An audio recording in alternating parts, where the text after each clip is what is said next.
Hello दोस्तों। आज की इस रोमांचक कहानी में आप सभी का बहुत बहुत स्वागत है। मेरी जॉब के 5 महीने बाद ही मेरा ट्रांसफर उस शहर में हो गया जहां मेरी दीदी और मेरे जीजा रहते थे। मैं उनसे मिलने के लिए बहुत खुश थी क्योंकि मेरे जीजा जी के साथ मेरा दोस्ती वाला रिश्ता था और दीदी से तो मेरी हमेशा से ही खूब पटती थी। 4-5 दिन में ही मैं अपना सारा सामान लेकर उनके घर पहुंच गई। वो लोग भी मेरे आने से बहुत खुश थे। मेरी दीदी के 2 प्यारे प्यारे बच्चे थे और मुझे उनके साथ खेलना बहुत पसंद था। एक बार की बात है, मुझे 5 दिनों के लिए दूसरे शहर में एक मीटिंग के सिलसिले में जाना पड़ा। मैंने दीदी और जीजाजी को मीटिंग के बारे में बताया और अपना कुछ सामान लेकर वहां से निकल गई। लेकिन जैसे ही मैं फ्लाइट में बैठने वाली थी, तभी हमारे बॉस ने बताया कि जो विदेशी लोग हमसे मीटिंग करने के लिए आ रहे थे, वो अब नहीं आ पाएंगे। दरअसल वहां पर मौसम खराब होने की वजह से उनकी सारी फ्लाइट कैंसिल हो गई है, इसलिए वो इस हफ्ते नहीं आएंगे। अब ये मीटिंग 2 हफ्ते के बाद रखी जाएगी। मीटिंग कैंसिल होने की वजह से मुझे वापस अपनी दीदी के घर लौटना पड़ा। जब मैं वापस पहुंची तो मैंने देखा कि दरवाजा अंदर से बंद था। मैंने काफी देर बेल बजाई, लेकिन किसी ने भी दरवाजा नहीं खोला। फिर मुझे ऐसा लगा कि शायद बेल ही खराब हो गई है। उसके बाद मैं बहुत देर तक दरवाजे को खटखटाती रही, लेकिन किसी ने भी दरवाजा नहीं खोला। अब मुझे थोड़ी सी टेंशन होने लगी थी कि कहीं दीदी को कुछ हो तो नहीं गया है, क्योंकि जीजू भी सुबह ऑफिस चले जाते हैं और सीधा शाम को ही वापस आते हैं, और अक्सर जीजू अपने काम के सिलसिले में शहर से बाहर ही रहते हैं। बच्चे भी स्कूल गए होंगे, तो इस वक्त दीदी घर में अकेली ही होंगी। कहीं ऐसा तो नहीं कि उनकी तबीयत खराब हो गई हो। मुझे बहुत टेंशन होने लगी। मेरे पास कोई दूसरी चाबी भी नहीं थी। इस वजह से मैं उनके घर के अंदर जाने का रास्ता ढूंढने लगी। जब मैं पीछे की तरफ गई तो मैंने देखा कि उनकी किचन की खिड़की खुली हुई थी, जिसे देखकर मुझे थोड़ी तसल्ली मिली। मैं तुरंत ही खिड़की के रास्ते घर के अंदर कूदी, लेकिन मुझे दीदी कहीं दिखाई नहीं दे रही थीं। तभी थोड़ा आगे बढ़ने पर मुझे डाइनिंग टेबल पे कुछ गुलाब के फूल रखे दिखाई दिए और दीदी के कमरे से कुछ अजीब सी आवाजें आ रही थीं, इसलिए मैं उसकी तरफ बढ़ गई। उनके कमरे का दरवाजा थोड़ा सा खुला हुआ था। तभी मैंने सामने वो नजारा देखा जो मुझे नहीं देखना चाहिए था। मेरी दीदी और जीजू आपस में खोए हुए थे और दीदी मेरी जीजू के साथ वो सब कर रही थीं। वो दोनों पूरे जोश में थे और शायद इसीलिए उन्हें डोरबेल की कोई आवाज नहीं आई। मैं तुरंत ही पीछे हट गई, क्योंकि उनके इस तरह के पलों को मुझे नहीं देखना चाहिए था। मैं मन ही मन बड़ी शर्मिंदगी महसूस करने लगी थी कि मैंने उन्हें इस तरह की अवस्था में देख लिया। मुझे लगा कि मुझे वापस बाहर जाना होगा, क्योंकि अगर उन्हें पता चला कि मैं इस तरह से अंदर आ गई और मैंने उन्हें वो सब करते देख लिया, तो उन लोगों को भी बहुत शर्मिंदगी महसूस होगी। मैं तुरंत ही खिड़की के रास्ते वापस बाहर निकल आई। मैंने सोचा कि ऐसा करती हूँ, किसी रेस्टोरेंट में जाकर 2-3 घंटे बिता आती हूँ। तब तक वो दोनों अपने प्यार भरे पलों को एंजॉय कर लेंगे।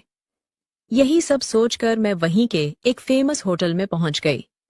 अभी मैं वहां बैठकर अपने ऑर्डर का इंतजार ही कर रही थी कि तभी मैंने जीजू को कुछ लोगों के साथ बाहर निकलते हुए देखा।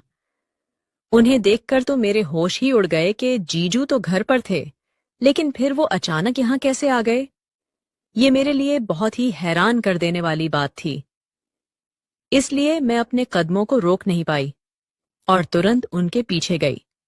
मैंने उन्हें कई बार आवाज दी। मेरी आवाज सुनकर वो पीछे पलटे और मुझे वहां देखकर वो खुद बुरी तरह से चौंक गए।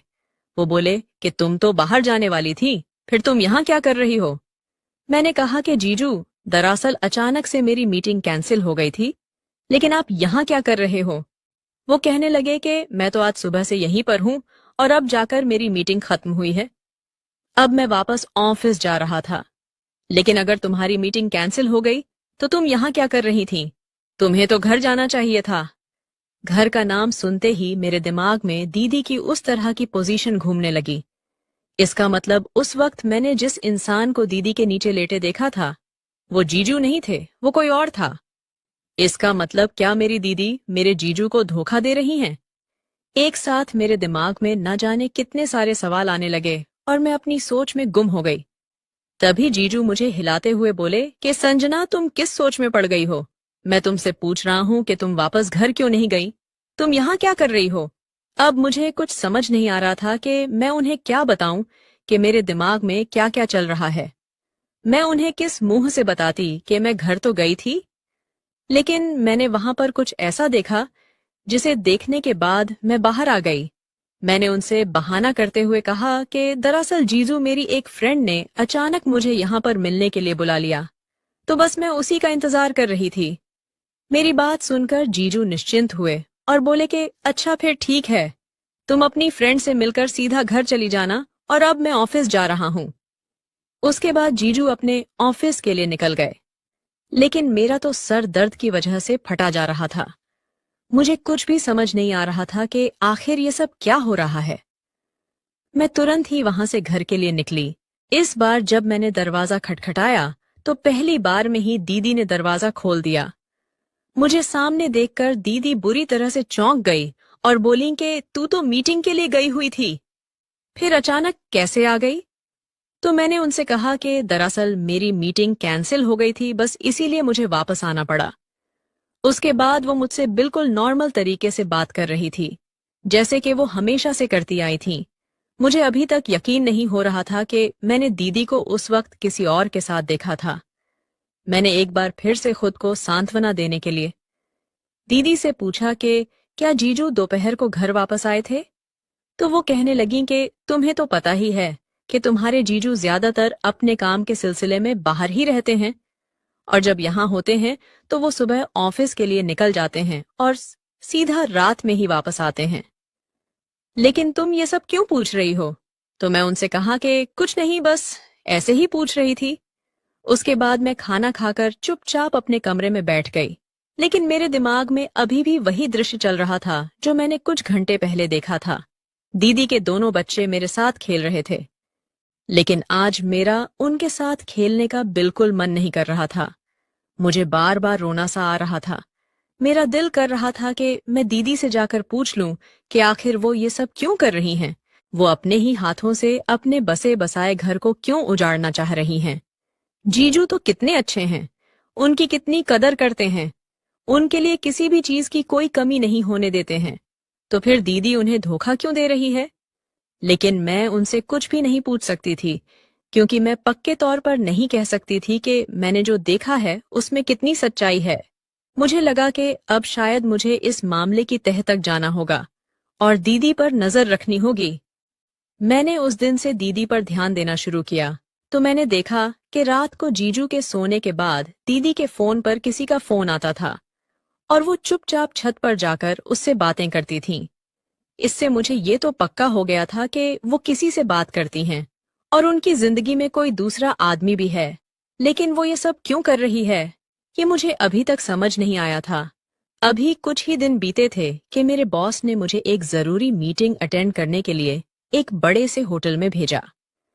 मैं अपनी मीटिंग खत्म करके वहां से निकलने ही वाली थी कि तभी मैंने दीदी को होटल के रिसेप्शन पर खड़े हुए देखा। वहां पर बात करने के बाद वो ऊपर बने रूम की तरफ चली गई। मैंने चुपके से उनका पीछा किया तो देखा कि वो एक कमरे के अंदर गई हैं। उसके बाद मैं नीचे रिसेप्शन एरिया में उनका इंतजार करने लगी।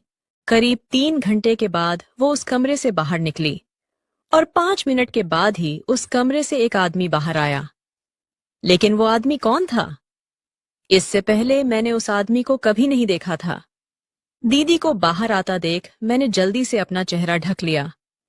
फिर मैंने देखा कि वो आदमी तो वहां से चला गया है, लेकिन दीदी अभी भी होटल के बाहर खड़ी थी।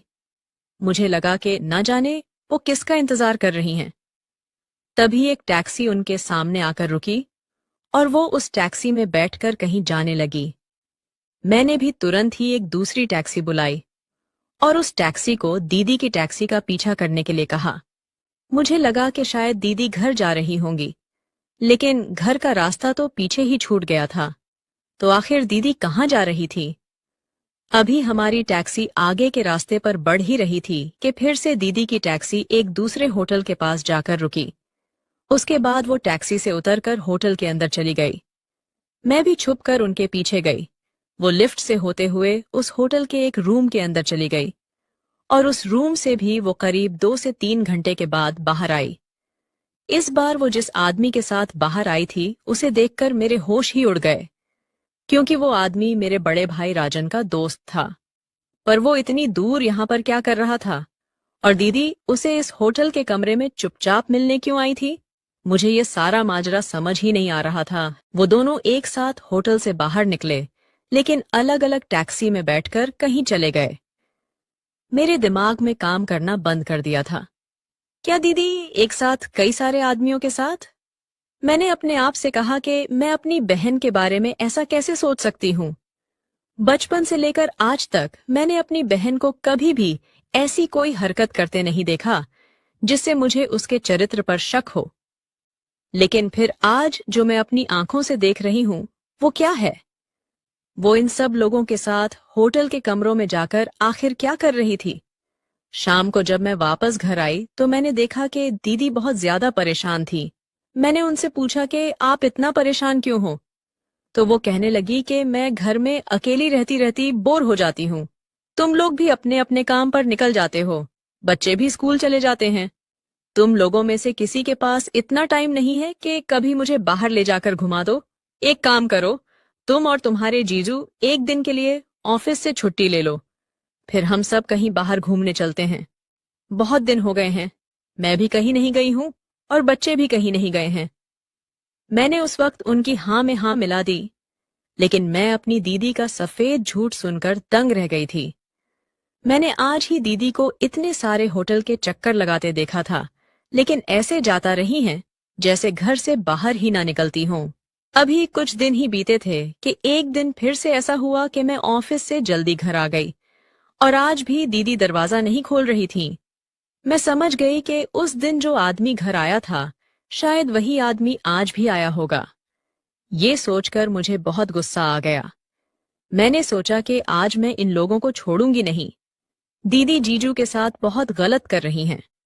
उन्हें एक बार भी अपने बच्चों का ख्याल नहीं आता है। वो अपनी हवस में इस कदर अंधी हो गई हैं कि अपनी सारी सीमाएं भूल गई हैं।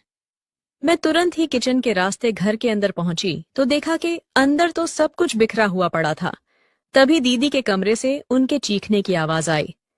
मैं तुरंत ही उनके कमरे में पहुंची तो मैंने देखा कि वही पहले वाला आदमी दीदी के साथ जबरदस्ती करने की कोशिश कर रहा था। मैंने आओ देखा ना ताओ, और तुरंत ही पीछे से उसके सिर पर डंडे से वार किया। वो तुरंत ही बेहोश होकर जमीन पर गिर गया। मुझे सामने देखकर दीदी मेरे गले लगकर रोने लगी और बोली कि संजना, तूने सही टाइम पर आकर मुझे बचा लिया। मैंने दीदी से पूछा कि ये आदमी कौन है और यहाँ क्या कर रहा था? दीदी मुझे कहने लगी कि ये एक चोर था और यहाँ चोरी करने आया था। मैंने दीदी से कहा कि अब मैं आपका एक और झूठ बर्दाश्त नहीं करूंगी।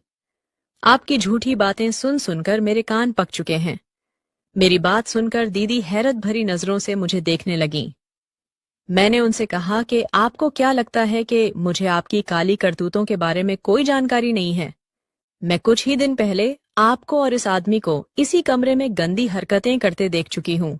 और तो और मैंने आपको इस आदमी के साथ होटल के कमरे से बाहर निकलते हुए भी देखा था। मेरी ये बातें सुनकर दीदी की आंखें फटी की फटी रह गईं।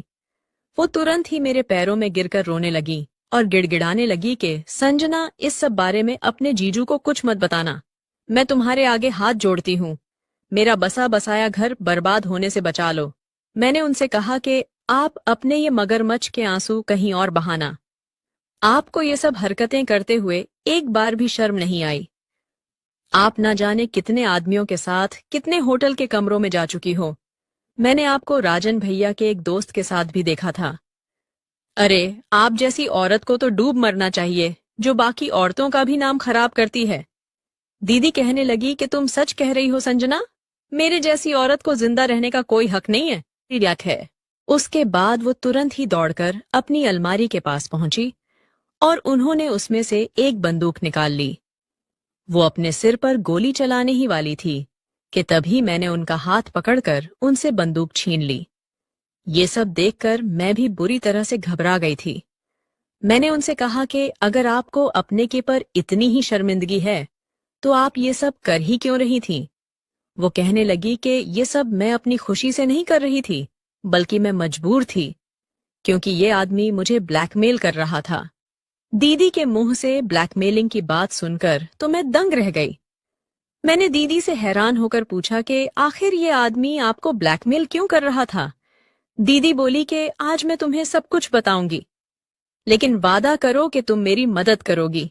मैं इस जाल में बुरी तरह से फंस चुकी हूं और अब इससे निकल पाना मेरे अकेले के बस की बात नहीं है। मैंने उनसे कहा कि अगर आप मुझे सब कुछ सच सच बताएंगी तो ही मैं आपकी मदद करूंगी। उसके बाद मैंने और दीदी ने उस आदमी को एक कुर्सी पर अच्छे से बांध दिया और उसके मुंह पर कपड़ा लपेट दिया। मैंने दीदी को पानी पिलाया और उन्हें थोड़ा शांत किया। उसके बाद उन्होंने मेरे सामने अपने अतीत के वो पन्ने खोलने शुरू किए जिनके बारे में आज तक कोई नहीं जानता था। दीदी ने कहा कि शादी से पहले जीजू उन्हें बहुत प्यार करते थे। आए दिन कभी डेट पर ले जाते थे तो कभी बाहर घुमाने ले जाते थे, लेकिन बच्चे होने के बाद जीजू ने उन पर ध्यान देना बिल्कुल बंद कर दिया। दीदी ने इस चीज की शिकायत कई बार जीजू से की कि वो उन्हें समय नहीं देते हैं, लेकिन जीजू हर बार उन्हें यही जताते थे कि वो उन लोगों के लिए ही तो मेहनत कर रहे हैं और रुपए कमा रहे हैं। दीदी ने उन्हें कई बार समझाने की कोशिश की कि सिर्फ पैसा ही सब कुछ नहीं होता है, पैसे से हर ख्वाहिश पूरी नहीं की जा सकती है। उन्हें जीजू के समय की जरूरत है, लेकिन जीजू ये सारी बातें समझने को तैयार ही नहीं थे। इस दौरान माँ की तबीयत खराब हुई तो उन्होंने दीदी को कुछ दिनों के लिए अपने पास बुला लिया, क्योंकि उस वक्त मैं भी कॉलेज में थी और भाभी के पिताजी का देहांत हो जाने के कारण भैया और भाभी भी उनके मायके गए हुए थे, जिस वजह से माँ बिल्कुल अकेली थीं। उसके बाद जब दीदी वहां पहुंची तो बच्चों का ध्यान रखने के लिए राजन भैया का दोस्त संजय अक्सर घर आ जाया करता था। ना जाने कैसे, लेकिन उसने दीदी के चेहरे की उदासी को भांप लिया था। उसने धीरे धीरे दीदी से दोस्ती करना शुरू कर दिया। दीदी को भी उसका साथ अच्छा लगने लगा था। वो बच्चों का भी बहुत ध्यान रखता था और बच्चे भी उसके साथ बहुत खुश रहते थे। एक तरह से देखा जाए तो जो खुशियां और क्वालिटी टाइम दीदी को अपने पति से चाहिए थी, वो सब उनको संजय दे रहा था। इसी बीच जब उन्हें फिर वापस वहां से आना पड़ा तो संजय ने उन्हें प्रपोज कर दिया, जिसे सुनकर वो बुरी तरह से चौंक गई और उन्होंने उसके प्रपोजल के लिए इनकार कर दिया। संजय ने उन्हें समझाने की कोशिश की कि कम से कम हमारे बीच अच्छी दोस्ती तो रह सकती है, लेकिन दीदी ने कहा कि अब मैं तुमसे दोस्ती भी नहीं करना चाहती, और उसके बाद वो वहां से वापस जीजू के पास आ गई। लेकिन यहां आने के बाद जीजू का अभी भी वही रवैया था। दीदी ने कई तरीके अपनाए जिससे जीजू उन पर ध्यान देना शुरू करें, लेकिन उन्हें तो किसी भी चीज से कोई मतलब नहीं था, और इधर दीदी को उनका अकेलापन खाए जा रहा था। अब दीदी अपनी रोजमर्रा की जिंदगी से ऊब चुकी थी। उन्हें लगने लगा कि शायद वो धीरे धीरे डिप्रेशन का शिकार हो रही है। फिर एक दिन अचानक ही उनके पास संजय का फोन आया। उसने सबसे पहले तो अपनी उस दिन की हरकत के लिए माफी मांगी, और फिर उसने कहा कि कम से कम हम एक अच्छे दोस्त की तरह तो रह ही सकते हैं। दीदी ने सोचा कि दोस्ती में तो कोई बुराई नहीं है, और फिर उस दिन से संजय के साथ उनकी बातचीत शुरू हो गई। धीरे धीरे संजय उनसे मिलने के लिए घर आने लगा, लेकिन संजय का घर आना जीजू को पसंद नहीं आया, इसलिए दीदी ने संजय को घर आने से मना कर दिया। तो संजय ने दीदी से मिलने के लिए होटल का रास्ता चुना। जब एक दिन दीदी संजय से मिलने के लिए होटल गई तो वो अपनी सारी सीमाएं पार कर आई, क्योंकि उस वक्त दीदी को जैसे ही संजय से थोड़ा सहारा मिला तो उसके कदम बहक गए, और फिर वो सब कुछ कर बैठी जो उसे कभी नहीं करना चाहिए था। उसके बाद तो ये सिलसिला बन गया था। संजय ने उन्हें समझाया था कि इस सब में कोई बुराई नहीं है, क्योंकि इससे तुम्हें भी सुकून मिलता है और मुझे भी। उसके बाद जब दीदी दोबारा से अपने मायके गई तो फिर उन दोनों का मिलने का मन करने लगा।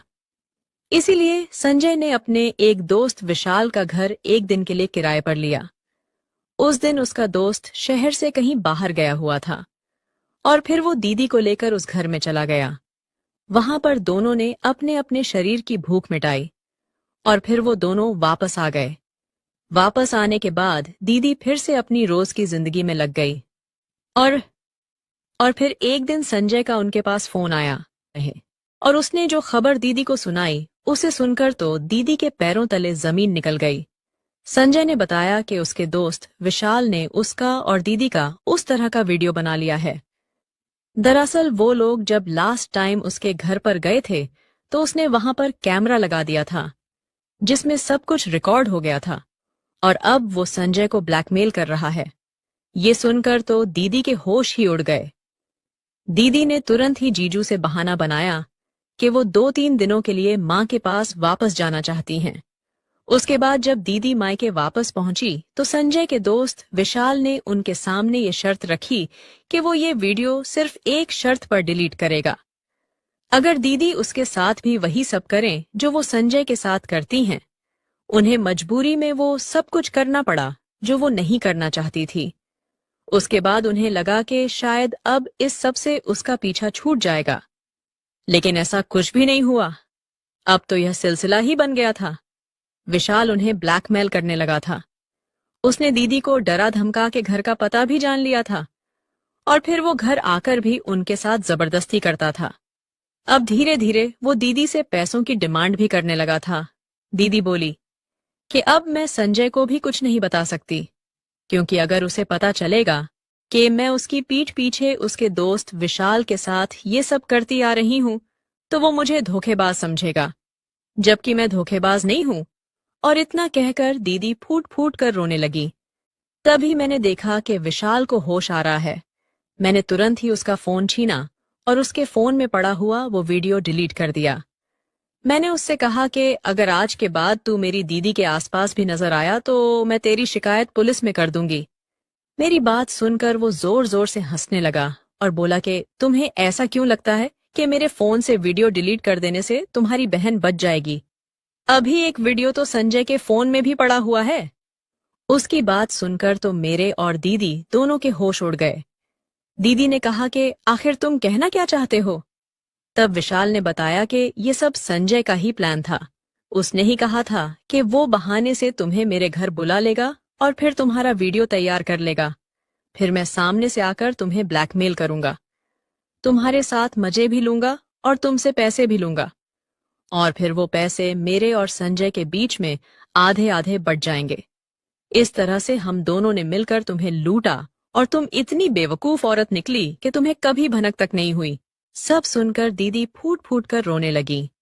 वो बोली कि अब मेरे पास मरने के अलावा और कोई ऑप्शन नहीं है। इन दोनों के चक्कर में पड़कर मैंने अपनी बसी बसाई गृहस्थी बर्बाद कर ली।